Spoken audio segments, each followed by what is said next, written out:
Hello and welcome to today's episode of Culture Fools. This week we're going to be reviewing 3 of the best-selling cheap wines of Australia. Some household names I'm sure you know of. But before I get into that, I've got a few YouTube messages that I needed to address. Not been able to reply back. Thank you very much. Keep them coming in. So from @YourAwayMessage, YouTube comment, wow, shit has really let itself go. There's a dog in the playground. The last video on Pinotage was the most disappointing thing to happen to South Africa since Oscar Pistorius. @DutchOven84, you look like a paparazzi picture of Matthew Perry. @JollyGoose, I really like your content, just joking, suck your mum. @ChinlessGavin, this is the one-word review, it says queef. And @Stephen Thrillberg, someday you'll go far, and I really hope you stay there.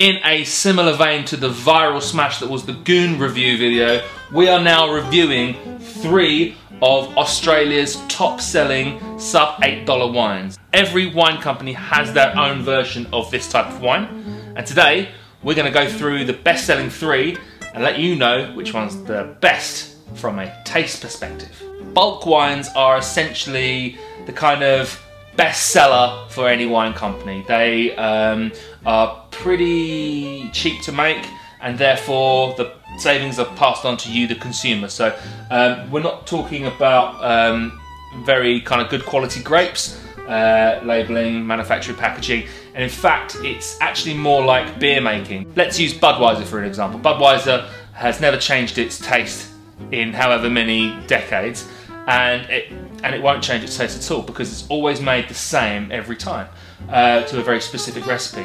Now, wine is a little bit different because you have seasons, you have weather, climate and soil and all sorts of other things that kind of interfere with that process. That's why the art of winemaking is just that, it's an art. When it comes to these bulk wines, there is a specific flavour profile that they will get to, and they will manipulate the making of that wine until they get that flavour.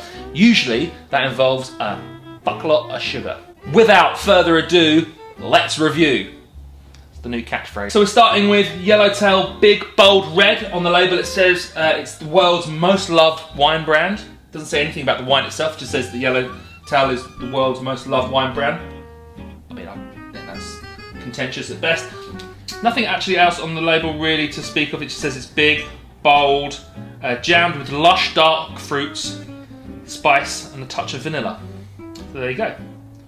This is out of Southeast Australia.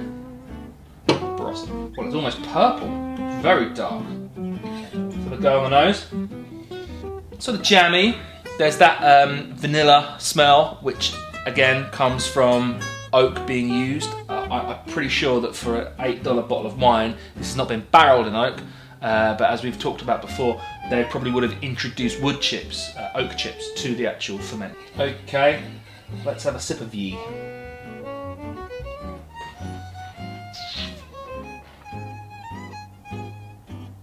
Sort of very jammy, cooked, dark fruits. And then there's a sort of acidic wash of sort of water. It tastes very thin. Nothing like it smells. There's a kind of woody twig taste that I feel has been sort of pacified by the amount of sugar that's in it. If I was to review this with a meme, it would be... Up next, McGuigan Black Label Red. By all accounts, this is Australia's biggest selling red wine. The Mac Daddy. One wine to rule them all. Let's have a look and see what it says on the label.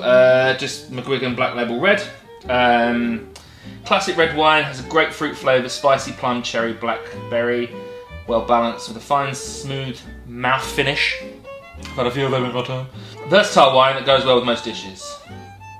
Especially rewarding with tomato-based Italian and spicy Asian food.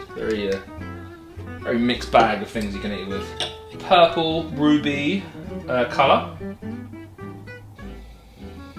Oh, yeah, that's interesting because the last time I tried Black Label Red, the aroma was so perfumed, it was borderline like vomit inducing, but this is actually a bit different. I wonder why that is. Maybe I had a bad bottle before. Not much going on the nose, really. Just a sort of subtle, sort of dark fruits.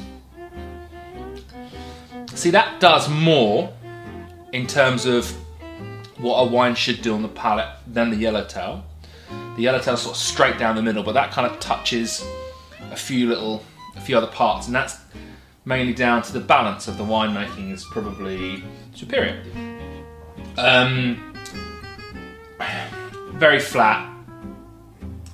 It's like thin. I just keep repeating to myself. It's the same. It's just this watery thinness to it, but the overall mouthfeel is a little bit more pleasant than the Yellowtail.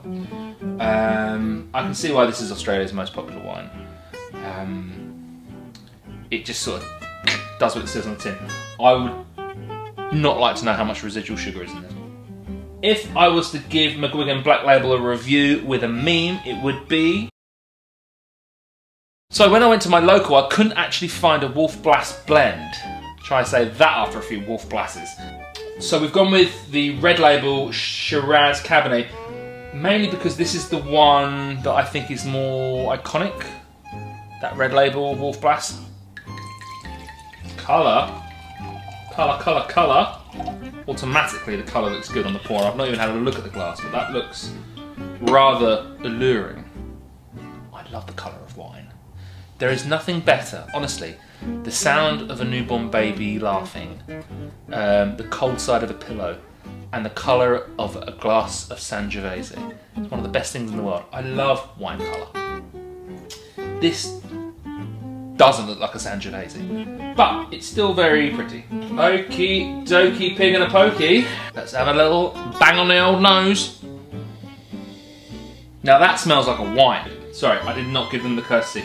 Wolf Blass, Classic Red Label Collection, Shiraz Cabernet 2020 year. That's the only one with a year on it, which means that obviously they've picked the Shiraz and the Cabernet Franc grapes that year. That's fine. Wolfgang Blass is established in 96. Well, we don't need your fucking life story. Soft, fruity, full of flavour, best enjoyed young and fresh with a rich, hearty dishes. Okay, cool.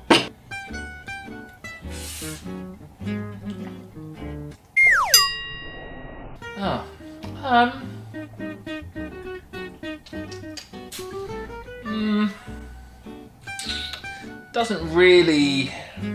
I can't even concentrate on what it tastes like initially, because all that sort of hits you is this brick wall of chalk, and my tongue is just so dried. No, I'm not with that. If I was to review Wolf Blass Red Label with a meme, it would be... Ladies and gentlemen, it is my pleasure to announce that the gold, silver and bronze for this cheap wine of the year goes to third place, Wolf Blass Red Label. Yeah, it was like licking piss of a nettle, I'm afraid. Second is Yellowtail Big Bold Red. Well done. But there are no prizes for finishing second. And McGuigan Black Label Red is my double thumbs up for the wine you should be drinking if you've got $8 on you. It could be red, it could be pink, it could be orange or white, it could be still, it could be sparkling, just as long as it's wine. It could be red, it could be pink, it could be orange or white, it could be still, it could be sparkling, just as long as it's wine. It could be red, it could be pink, it could be orange or white, it could be still, it could be sparkling, just as long as it's wine. It could be red, it could be pink, it could be orange or white, it could be still, it could be sparkling, just as long as it's wine. It could be red, it could be pink, it could be orange or white, it could be still, it could be sparkling, just as long as it's wine.